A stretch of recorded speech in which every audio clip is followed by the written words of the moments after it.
ಉತ್ತರ ಕನ್ನಡದ ಬೇಡ್ತಿ ಅಘನಾಶಿನಿ ನದಿ ತಿರುವು ಯೋಜನೆ ಮತ್ತು ಈ ಶರಾವತಿ ಪಂಪ್ ಸ್ಟೋರೇಜ್ ಯೋಜನೆಗಳನ್ನು ಕೈಬಿಡುವಂತೆ ಬೇಡ್ತಿ ಅಘನಾಶಿನಿ ಕೊಳ್ಳ ಸಂರಕ್ಷಣಾ ಸಮಿತಿ ಸಿಎಂ ಸಿದ್ದರಾಮಯ್ಯನವರಿಗೆ ಮನವಿಯನ್ನು ಮಾಡಿದೆ. ಈ ಯೋಜನೆಗಳು ಜಿಲ್ಲೆಯ ಪರಿಸರಕ್ಕೆ, ಜೀವ ವೈವಿಧ್ಯಮಕ್ಕೆ ಮತ್ತು ಸ್ಥಳೀಯ ಸಮುದಾಯಗಳಿಗೆ ಗಂಭೀರ ಹಾನಿಯನ್ನು ಉಂಟು ಮಾಡುತ್ತವೆ ಅಂತ ಮಾಜಿ ಸ್ಪೀಕರ್ ವಿಶ್ವೇಶ್ವರ ಹೆಗಡೆ ಕಾಗೇರಿ ಅವರ ನೇತೃತ್ವದ ಸಮಿತಿ ವಿವರಿಸಿದೆ. ಈ ವಿಚಾರಕ್ಕೆ ಸಿಎಂ ಸಂಬಂಧಿತ ಇಲಾಖೆಗಳೊಂದಿಗೆ ಚರ್ಚಿಸಿ ಬಳಿಕ ಸಭೆ ನಡೆಸುವ ಭರವಸೆಯನ್ನು ಕೊಟ್ಟಿದ್ದಾರೆ.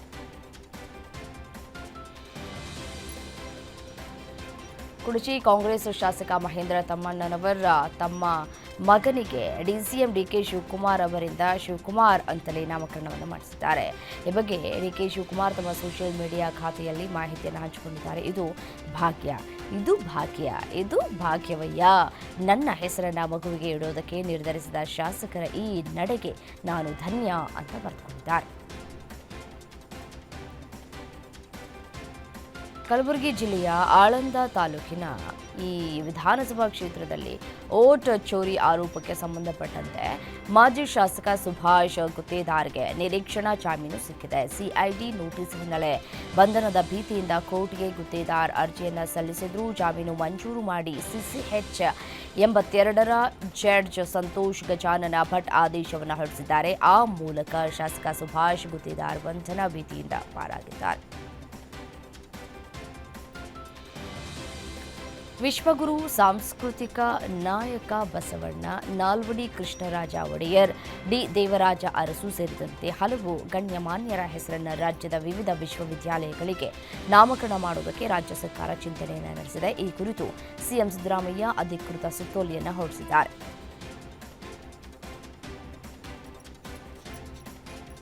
ಸರ್ಕಾರಿ ಕಚೇರಿಗಳಲ್ಲಿ ಮತ್ತು ಸಭೆ ಸಮಾರಂಭಗಳಲ್ಲಿ ಇನ್ನು ಮುಂದೆ ಪ್ಲಾಸ್ಟಿಕ್ ಬಾಟಲ್ಗಳನ್ನು ಬಳಸುವಂತಿಲ್ಲ. ಅದರ ಬದಲಾಗಿ ಪರಿಸರ ಸ್ನೇಹಿ ವಸ್ತುಗಳಿಂದ ತಯಾರಿಸಿದ ಬಾಟಲಿ ಬಳಸುವಂತೆ ಎಲ್ಲ ಇಲಾಖಾ ಮುಖ್ಯಸ್ಥರಿಗೆ ಸಿಎಂ ಸಿದ್ದರಾಮಯ್ಯ ಕಟ್ಟುನಿಟ್ಟಿನ ಸೂಚನೆಯನ್ನು ನೀಡಿದ್ದಾರೆ. ಜೊತೆಗೆ ಸರ್ಕಾರಿ ಕಚೇರಿಗಳಲ್ಲಿ ನಂದಿನಿ ತಿನಿಸುಗಳನ್ನೇ ಬಳಸುವಂತೆ ಆದೇಶಿಸಿದ್ದಾರೆ. ಬಜರಂಗದಳ ಕಾರ್ಯಕರ್ತ ಹಾಗೂ ರೌಡಿ ಶೀಟರ್ ಸುಹಾಸ್ ಶೆಟ್ಟಿ ಕೊಲೆ ಪ್ರಕರಣದ 11 ಆರೋಪಿಗಳ ವಿರುದ್ಧ ರಾಷ್ಟ್ರೀಯ ತನಿಖಾ ಸಂಸ್ಥೆಯ ವಿಶೇಷ ನ್ಯಾಯಾಲಯ ದೋಷಾರೋಪ ಪಟ್ಟಿಯನ್ನು ಸಲ್ಲಿಸಿದೆ. ಬಜಪೆ ಪೊಲೀಸ್ ಠಾಣೆ ವ್ಯಾಪ್ತಿಯ ಕಿನ್ನಿ ಪದವಿನಲ್ಲಿ ಮೇ 1ರಂದು ಸುಹಾಸ್ ಶೆಟ್ಟಿಯನ್ನ ಹತ್ಯೆ ಮಾಡಲಾಗಿತ್ತು. ಗೃಹ ಸಚಿವಾಲಯದ ನಿರ್ದೇಶನದ ಮೇರೆಗೆ ಪ್ರಕರಣವನ್ನು ಕೈಗೆತ್ತಿಕೊಂಡಂತಹ ಎನ್ಐಎ ಇದೀಗ ದೋಷಾರೋಪ ಪಟ್ಟಿಯನ್ನು ಸಲ್ಲಿಸಿದೆ. ಲಿಂಗಾಯತ ಸ್ವಾಮೀಜಿಗಳ ಬಗ್ಗೆ ಅವಹೇಳನಕಾರಿ ಹೇಳಿಕೆ ನೀಡಿದ್ದ ಕನೇರಿ ಮಠದ ಕಾಡಸಿದ್ದೇಶ್ವರ ಸ್ವಾಮೀಜಿ ವಿಜಯಪುರ ಜಿಲ್ಲಾ ಪ್ರವೇಶ ನಿರ್ಬಂಧ ಪ್ರಶ್ನಿಸಿ ಸಲ್ಲಿಸಿದ ಮೇಲ್ಮನವಿಯನ್ನು ಸುಪ್ರೀಂ ಕೋರ್ಟ್ ವಜಾಗೊಳಿಸಿದೆ. ಸ್ವಾಮೀಜಿಗಳ ಕೀಳು ಮಟ್ಟದ ಹೇಳಿಕೆಗೆ ತರಾಟೆಗೆ ತೆಗೆದುಕೊಂಡ ನ್ಯಾಯಾಲಯ ಮೌನವಾಗಿ ಧ್ಯಾನ ಮಾಡುವಂತೆ ಸಲಹೆ ನೀಡಿ ಹೈಕೋರ್ಟ್ ಆದೇಶವನ್ನು ಎತ್ತಿ ಹಿಡಿದಿದೆ.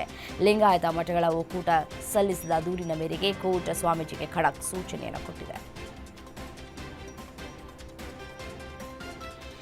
ಪ್ರಚೋದನಕಾರಿ ಪೋಸ್ಟ್ ಶೇರ್ ಮಾಡಿದ ಆರೋಪದ ಹಿನ್ನೆಲೆ ವಿಶ್ವ ಹಿಂದೂ ಪರಿಷತ್ ಮುಖಂಡ ಶರಣ್ ಪಂಪ್ವೆಲ್ರನ್ನ ಮಂಗಳೂರಿನ ಕದ್ರಿ ಪೊಲೀಸರು ವಶಪಡಿಸಿದ್ದಾರೆ. ಬಿಜೆಪಿ ಮುಖಂಡ ವಿಕಾಸ್ ಪುತ್ತೂರು ಎಂಬುವವರು ಸಾಮಾಜಿಕ ಜಾಲತಾಣದಲ್ಲಿ ಹಾಕಿದ್ದ ಆರ್ಎಸ್ಎಸ್ ಮುಖಂಡರ ಭಾಷಣದ ತುಣುಕನ್ನ ಶರಣ್ ಪಂಪ್ವೆಲ್ ಶೇರ್ ಮಾಡಿದ್ರು. ಈ ಹಿನ್ನೆಲೆ ಸುಮೋಟೋ ಕೇಸ್ ದಾಖಲಿಸಿಕೊಂಡಿರುವ ಪೊಲೀಸರು ವಿಕಾಸ್ ಪುತ್ತೂರು ಮತ್ತು ಶರಣ್ ಪಂಪ್ವೆಲ್ ವಿರುದ್ಧ ಎಫ್ಐಆರ್ ದಾಖಲಿಸಿದ್ದಾರೆ. ರಾಜ್ಯಾದ್ಯಂತ ಭಾರೀ ಸದ್ದು ಮಾಡಿದ್ದ ಅನನ್ಯ ಭಟ್ ನಾಪತ್ತೆ ಕೇಸ್ನ ತನಿಖೆಯನ್ನು ಎಸ್ಐಟಿ ಅಂತ್ಯಗೊಳಿಸಿದೆ. ಮಗಳು ಧರ್ಮಸ್ಥಳದಲ್ಲಿ ಕಾಣೆಯಾಗಿದ್ದಾಳೆ ಅಂತ ಸುಜಾತಾ ಭಟ್ ದೂರನ್ನು ನೀಡಿದ್ರು. ಆದರೆ ತನಿಖೆ ವೇಳೆ ತಾನು ಸುಳ್ಳು ದೂರನ್ನು ನೀಡಿದ್ದಾಗಿ ಅವರು ತಪ್ಪನ್ನು ಒಪ್ಪಿಕೊಂಡಿರುವ ಹಿನ್ನೆಲೆ ತನಿಖೆಯನ್ನು ಅಂತ್ಯಗೊಳಿಸಲಾಗಿದೆ. ಪ್ರಕರಣಕ್ಕೆ ಸಂಬಂಧಪಟ್ಟಂತೆ ಸುಜಾತಾ ಭಟ್ ಅವರ ದೂರು ಅರ್ಜಿ ವಿಲೇ ಮಾಡಲಾಗಿದೆ ಅಂತ ಹೇಳಿ ಎಸ್ಐಟಿ ಅಧಿಕಾರಿಗಳು ಹಿಂಬರಹವನ್ನು ನೀಡಿದ್ದಾರೆ. ಬ್ರೈನ್ ಟ್ಯೂಮರ್ಗೆ 25 ವರ್ಷದ ಯುವತಿ ಸಾವನ್ನಪ್ಪಿದ್ದಾರೆ. ಈ ಘಟನೆ ಚಿಕ್ಕಮಗಳೂರು ಜಿಲ್ಲೆಯ ಆಲ್ದೂರು ಹೋಬಳಿಯ ಗಾಳಿಗಡ್ಡಿ ಗ್ರಾಮದಲ್ಲಿ ನಡೆದಿದೆ. ಖಾಸಗಿ ಕಂಪನಿಯಲ್ಲಿ ಉದ್ಯೋಗಿಯಾಗಿದ್ದ ರಮ್ಯಾ ಬ್ರೈನ್ ಟ್ಯೂಮರ್ನಿಂದ ಖಾಸಗಿ ಆಸ್ಪತ್ರೆಗೆ ದಾಖಲಾಗಿದ್ದರೂ ಚಿಕಿತ್ಸೆ ಫಲಕಾರಿಯಾಗದೆ ಬೆಂಗಳೂರಿನಲ್ಲಿ ಸಾವನ್ನಪ್ಪಿದ್ದಾರೆ. ಚಲಿಸ್ತಾ ಇದ್ದಂತಹ ಟಿಪ್ಪರ್ ಲಾರಿಯಿಂದ ಮಹಿಳಾ ಪೊಲೀಸ್ ಪೇದೆ ಮೇಲೆ ಕಲ್ಲು ಬಿದ್ದು ಗಂಭೀರ ಗಾಯವಾಗಿದೆ. ಈ ಘಟನೆ ಚಿಕ್ಕಬಳ್ಳಾಪುರ ಜಿಲ್ಲೆ ಗುಡಿಬಂಡೆ ತಾಲೂಕಿನ ರೇಣು ಮಾಕಲಹಳ್ಳಿ ಗ್ರಾಮದ ಬಳಿ ನಡೆದಿದೆ.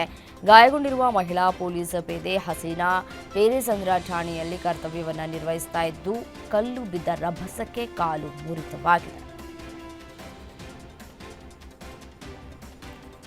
ಕಲಬುರಗಿಯಲ್ಲಿ ಒಂದೇ ದಿನದಲ್ಲಿ 4 ಬಾರಿ ಭೂಮಿ ಕಂಪಿಸಿದೆ. ಜಿಲ್ಲೆಯ ಚಿಂಚೋಳಿ ತಾಲೂಕಿನ ಐನಾಪುರ, ಗಡಿನಿಂಗದಹಳ್ಳಿ, ಸೊಂತ, ಪಟವಾದಲ್ಲಿ ನಸುಕಿನ ಜಾವ 2 ಬಾರಿ ಹಾಗೂ ಮಧ್ಯಾಹ್ನ 3 ಗಂಟೆಗೆ ಭಾರೀ ಸದ್ದಿನೊಂದಿಗೆ ಭೂಮಿ ಕಂಪಿಸಿದ್ದು ಜನರು ಭಯಭೀತರಾಗಿದ್ದಾರೆ. ಮನೆಯಿಂದ ಹೊರಬಂದಿದ್ದಾರೆ. ಚಿಂಚೋಳಿ ತಾಲೂಕಿನ ಗ್ರಾಮಗಳ ಜನರಲ್ಲಿ ಆತಂಕ ಮನೆ ಮಾಡಿದೆ. ಬೀದರ್ ಜಿಲ್ಲೆಯಲ್ಲಿ ಒಂದೇ ವಾರದಲ್ಲಿ 2 ಬಾರಿ ಭೂಮಿ ಕಂಪಿಸ್ತಾ ಇದ್ದು ಜನರಲ್ಲಿ ಆತಂಕ ಹೆಚ್ಚಾಗಿದೆ. ಜಿಲ್ಲೆಯ ಹುಮನಾಬಾದ್ ಮತ್ತು ಬಸವಕಲ್ಯಾಣ ತಾಲೂಕುಗಳಲ್ಲಿ ಭೂಕಂಪನ ಸಂಭವಿಸಿದೆ. ಸುಮಾರು 2.6 ತೀವ್ರತೆಯ ಭೂಕಂಪ ದಾಖಲಾಗಿದೆ. ಇದರಿಂದ ಜನರು ಗ್ರಾಮದಲ್ಲಿ ಇರುವುದಕ್ಕೆ ಭಯಪಡ್ತಾ ಇದ್ದಾರೆ. ಕರ್ನಾಟಕ ರಾಜ್ಯ ನೈಸರ್ಗಿಕ ವಿಕೋಪ ಮೇಲ್ವಿಚಾರಣಾ ಕೇಂದ್ರ ಮಾಹಿತಿಯನ್ನು ನೀಡಿದೆ. ನೇಣು ಹಾಕಿಕೊಂಡು ಬಾಲಕ ಆತ್ಮಹತ್ಯೆ ಮಾಡಿಕೊಂಡಿರುವಂತಹ ಘಟನೆ ಬಾಗಲಕೋಟೆ ಜಿಲ್ಲೆ ಜಮಖಂಡಿ ತಾಲೂಕಿನ ಆಲಗೂರು ಗ್ರಾಮದಲ್ಲಿ ನಡೆದಿದೆ.